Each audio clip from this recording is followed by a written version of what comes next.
বাড়ছে ঋতব্রত তৃণমূল। 21শে জুলাই প্রথম রাজনৈতিক কর্মসূচি। মেয়র রোডে গান্ধী মূর্তির কাছে মিলেছে সমাবেশের অনুমতি, দাবি ঋতব্রত বন্দ্যোপাধ্যায়। প্রথম কর্মসূচি হচ্ছে 21শে জুলাই। আমরা পারমিশন পেয়েছি, আমরা গান্ধী মূর্তিতে, মেয়র রোডের ওখানে, গান্ধী মূর্তির ওখানে আমরা সমাবেশ করব। স্বাভাবিকভাবে এখন প্রথম কর্মসূচি হচ্ছে 21শে জুলাই। কেউ তো তখন সিপিএম করছিলেন, কেউ অমুক করছিলেন, তখন তো তারা কি শহীদ তর্পণ করবেন?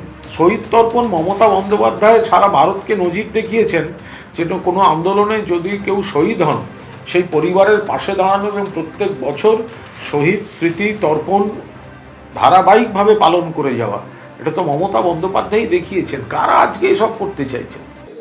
হুগলির আরামবাগের প্রাক্তন পঞ্চায়েত প্রধান এবার গ্রেফতার। তার বিরুদ্ধে অভিযোগ অশান্তি, একই সঙ্গে মারধরের ঘটনা ঘটানোর অভিযোগ, আগ্নেয়াস্ত্র দেখিয়ে ভয় দেখানোর অভিযোগ রয়েছে তার বিরুদ্ধে।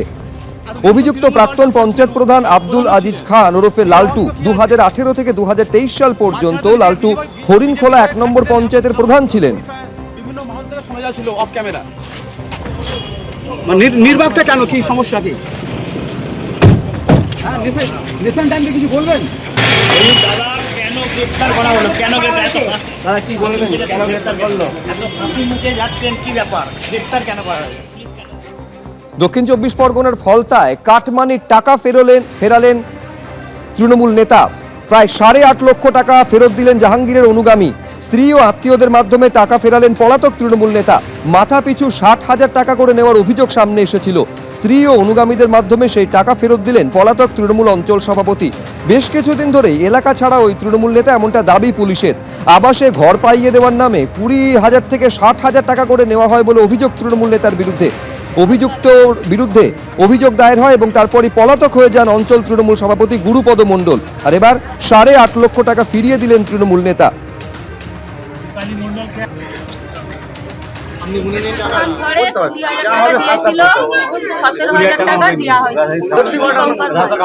আপনি টাকা ফিরে পেয়েছেন? না, 20,000 টাকার মধ্যে 3,000 টাকা আমি নিয়েছি, 17,000 টাকা ওকে 1,20,000 টাকা দিয়েছিল। 1,20,000 মধ্যে 1 লাখ পেয়েছি। 20,000 টাকা গুরুপদ মণ্ডলের বাড়িতে পৌঁছে দিতে হয়েছিল, কাটমানি টাকা। আচ্ছা, তার জন্য আমাদের বাড়িতেও অশান্তি করেছিল যে টাকা তোমাকে দিতেই হবে, না দিলে কিন্তু তোমাদের বাড়ির অবস্থা খুবই খারাপ। তার জন্য আমার স্বামী বাড়ি থেকে, গুরুপদ বাড়ি থেকে দিয়ে এলো 20,000 টাকা। এবার 1 লাখ টাকা আমাদের পেয়েছি। আর জানো, এই সরকার, বিজেপি সরকার যেন আমাদের পাশে বনংলা গ্রামে এই বুথে যেন থাকে, যতদিন বাঁচবো যেন এই বুথে যেন আমাদের বনংলা গ্রামে যেন বাসিন্দার হয়ে আমরা যেন থাকতে পারি শান্তিতে। ও আমার স্বামী আমার নিজের ছেলের কারখানা পর্যন্ত বন্ধ করে দিতে যাচ্ছিল, তালা মেরে দিচ্ছিল, বলে যতদিন তৃণমূল প্রার্থী থাকবে ততদিন তোমার কারখানা খুলতে দেবো না। কোনোদিন ভাত খাইনি। ওই গুরুপদ বাড়ি থেকে বলে এসেছিল রাস্তায় আমার বাড়িতে গিয়ে। অঞ্চলের সভাপতি ছিলেন এবং উনি গ্রামে শুধু আমফানের শুধু টাকা নয়, আবাস যোজনারও টাকা বিভিন্নভাবে লুট করেছে। সেন্ট্রাল গভর্নমেন্টের বিভিন্ন স্কিমের টাকাও লুট করেছে।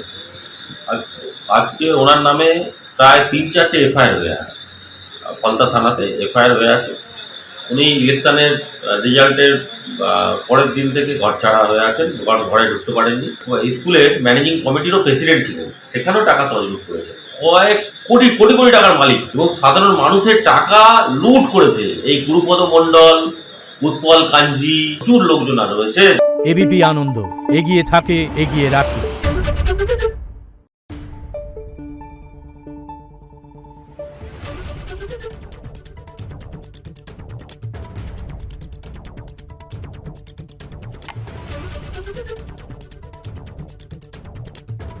Thank you.